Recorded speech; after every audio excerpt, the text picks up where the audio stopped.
Shalom, giving all praise, honor, and glory unto Yahweh, Bahashem Yahushai, Bahashem Hakodash, double honors to the elders and apostles of Great Millstone that rule impeccably well, and Shalom to all you elect, hopeful elect Archean that are pushing this word around the globe in faith with truth and sincerity.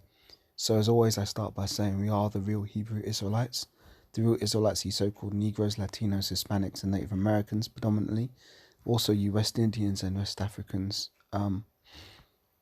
We predominantly make up the children of Israel. However, you are going to get people who may look like the other nations, but if the seed line by their father goes back to the man in the Bible named Israel, then they too are Israelites, no matter what they look like, because your nationality is determined by the lineage of your forefathers, and because Israel has been scattered amongst all nations, we're going to look like all peoples now.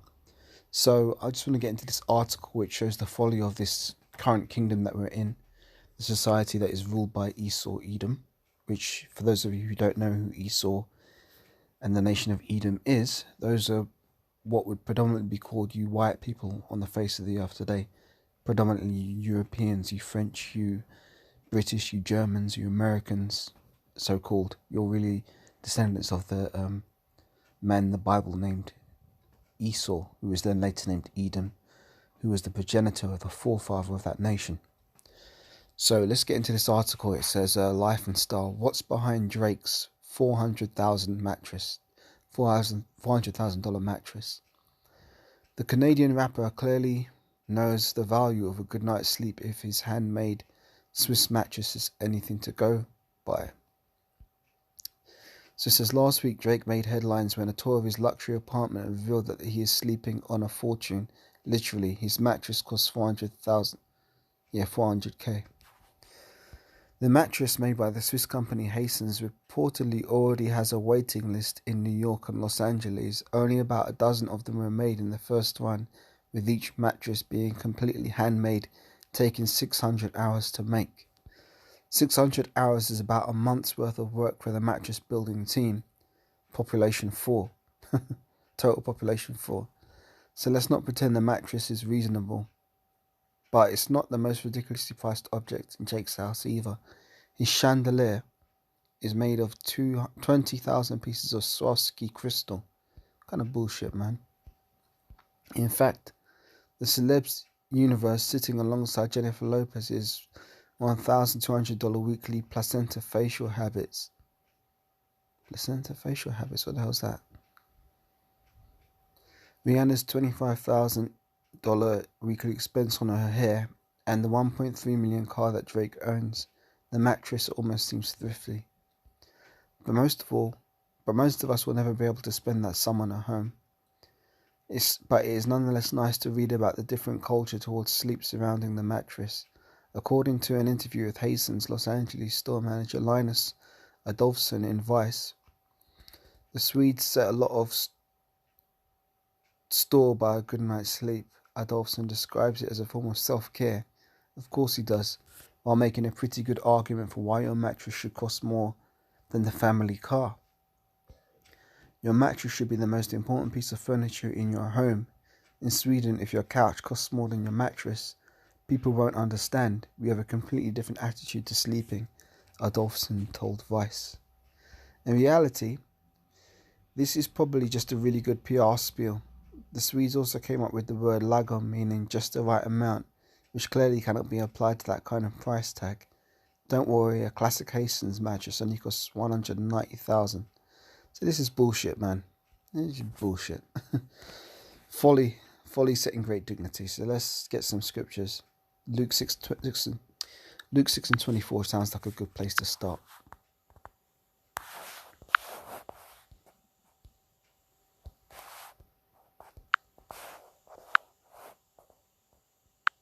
Okay, so this is the book of Luke chapter 6 and verse 24, and it says, But woe unto you that are rich, for ye have received your consolation. Woe unto you that are full, for ye shall hunger. Woe unto you that laugh now, for ye shall mourn and weep. You know, so basically this Drake he's enjoying his riches in this world, but yeah, those riches aren't going to profit in the day of wrath, because the scriptures do say that riches profit not in the day of wrath. Let me see if I can find that.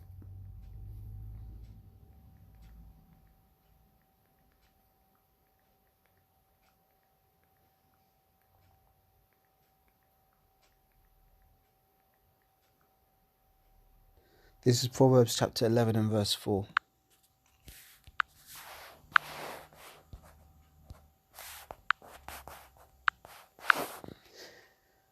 It says, riches profit not in the day of wrath, but righteousness delivereth from death.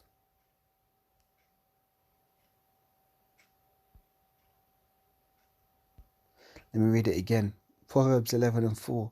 Riches profit not in the day of wrath, but righteousness delivereth from death. Let me pull some more precepts.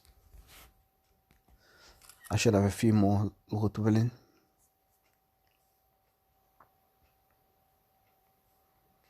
Let's see what we can find. Let's get Matthew 19 and 16. That's a good one.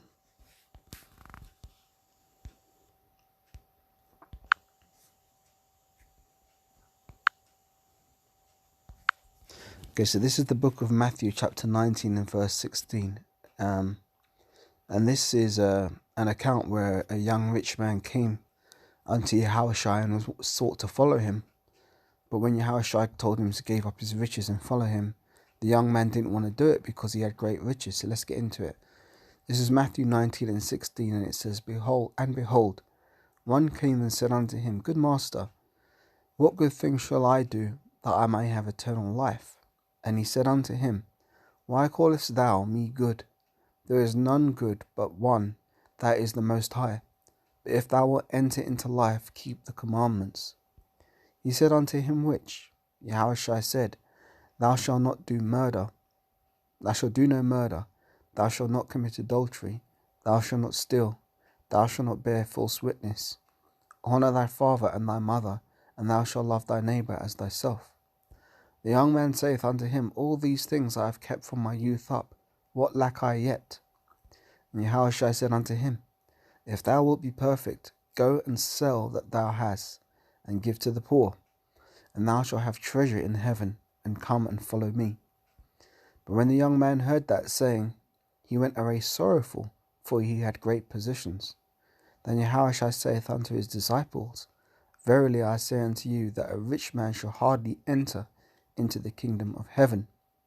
And again I say unto you, it is easier for a camel to go through the eye of a needle than for a rich man to enter into the kingdom of the Most High.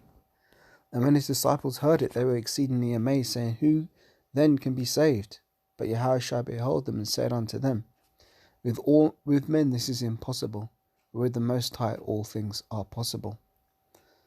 So yeah, that's basically it. Most of these rich celebrities, they ain't going to give up their possessions to follow Yahushua and follow this truth, because they've had their consolation. They don't want to give up their carnal worldly goods, even though they've heard this truth. You're not going to get someone like Jay-Z or Drake or Kanye West coming up to a camp and holding a sign. I think I heard another brother in GMS say that once before, but it's very unlikely that would happen, because these celebrities, they've sold their souls. Let me get Matthew 16:26. They've sold their souls for the little fame and glory that they can get in Esau society, but that's all going to be brought to an end. And in the kingdom, nobody's going to remember these people. Nobody's going to remember Jay-Z. No, well, people will remember them because they're still going to be around. They'll be born again into the kingdom as righteous Israelites, but they're going to have their heads hung in shame for the things that they've done on this side to get to the positions where they've got to on this side. They're not going to be exalted in the kingdom.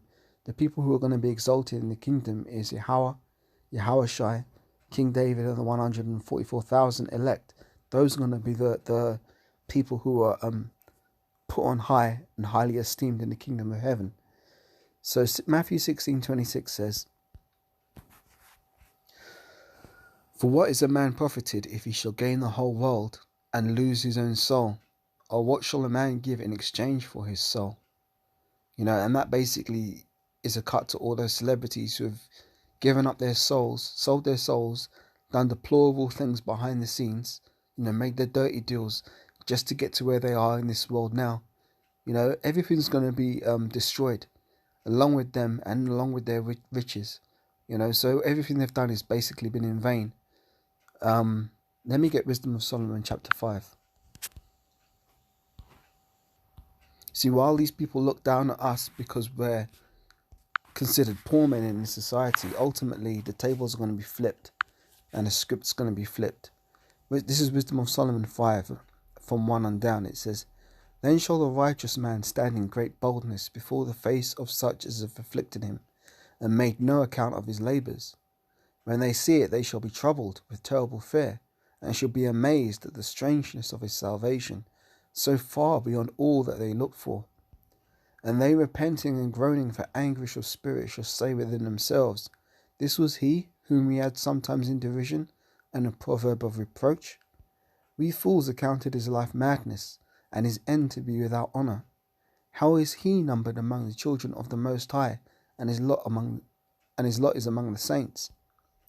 Therefore we have erred from the way of truth, and the light of righteousness have not shined unto us, and the sun of righteousness rose not upon us. We wearied ourselves in the way of wickedness and destruction. Yea, we have gone through deserts where there lay no way. But as for the way of the Most High, we have not known it. What have pride profited us? Or what good have riches with our vaunting brought us? All these things are passed away like a shadow, as a post that hasteth by, and as a ship that passeth over the waves of the water, which when it is gone by, the trace thereof cannot be found, neither the pathway of the keel in the waves. Or as when a bird hath flown through the air, there is no token of her way to be found, but the light air being beaten with the stroke of her wings, and parted with the violent noise and motion of them, is passed through, and there afterwards there is no sign where she went is to be found." Now that sums up what I was saying about these celebrities.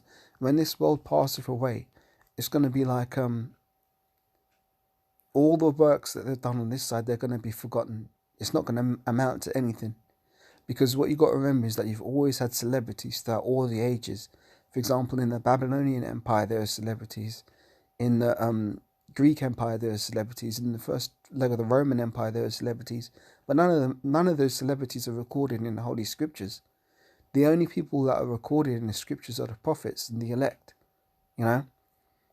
That's what really matters. That's what the Most High esteems. So therefore, all these things that these people, your Beyoncés, your Jay-Z's, your Princes, your Michael Jacksons, your Whitney Houstons, all these celebrities, they're going to be as nothing in the kingdom. So let's keep going. It says,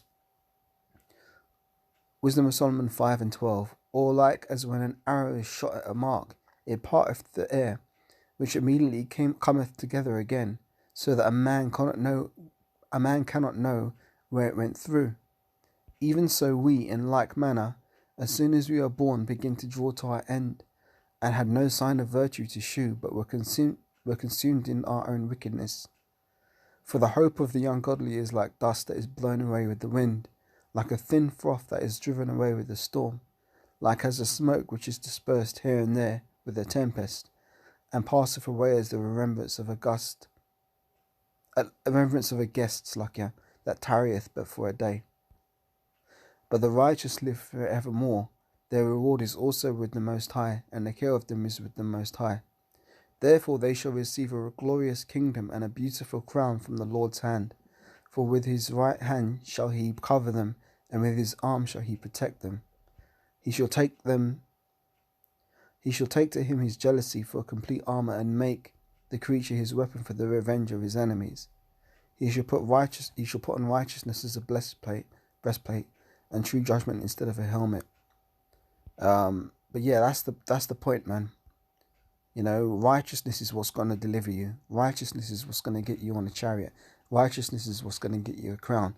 If you're an Israelite and if you're of the hopeful elect, if you're of the other if you're of the 2/3 or the other nations, then it's going to be death and destruction for you, because you're not going to see salvation on this side. Right. So with that, I'm going to close this lesson out. Giving all praise and all glory as always unto Yahweh, Baruch Hashem Yahweh Shai, Baruch Hashem HaKadosh. Double honors to the elders and apostles of Great Millstone that rule well, and shalom to all you elect Archeum, hopeful elect Archeum, that are pushing this word in faith and in truth and in sincerity. Keep pushing and stay in the faith. Yeah, shalom.